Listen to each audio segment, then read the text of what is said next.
का हो भाई लोग, नमस्कार। हमार चैनल ह। चैनल के सब्सक्राइब कर दिहलो। हम तनी हऊ बिहार वाली एगो नचनिया बाड़ी, अक्षरा सिंह। जब न्यूज़ 18 के पत्रकार उनका से अक्षरा सिंह से पूछलस कि भोजपुरी के सबसे अच्छे गायक कौन है, कहते रहे कि हाँ, भोजपुरी के अच्छे गायक आजकल तो खेसारी लाल यादव हैं।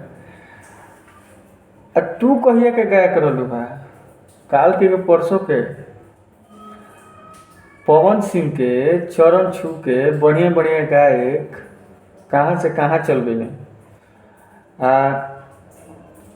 तुहू करे छू के आइल पड़ो, ऐसा बात नहीं है कि तुम कर छू के नहीं खुआई, ठीक बा। पवन सिंह के देखबे करे लोग गाना बाजेला तो कैसे बाजेला तरह का हम खुला खुला कहीं बात बस कहता नहीं।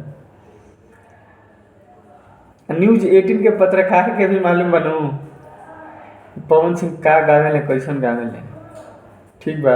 हाँ, बात बा खेसारी जी अपना जगह पे बानी, पवन सिंह जी अपना जगह पे बानी, वो सब होत लेत रहेला। लेकिन अक्षरा सिंह, आपको ऐसा नहीं बोलना चाहिए था।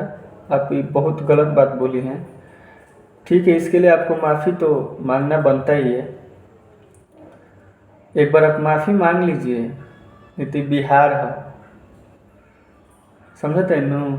आरा में यही खतियारा आइले, जानते दोबारा आइले, समझ ली। Bye bye, tata, good by.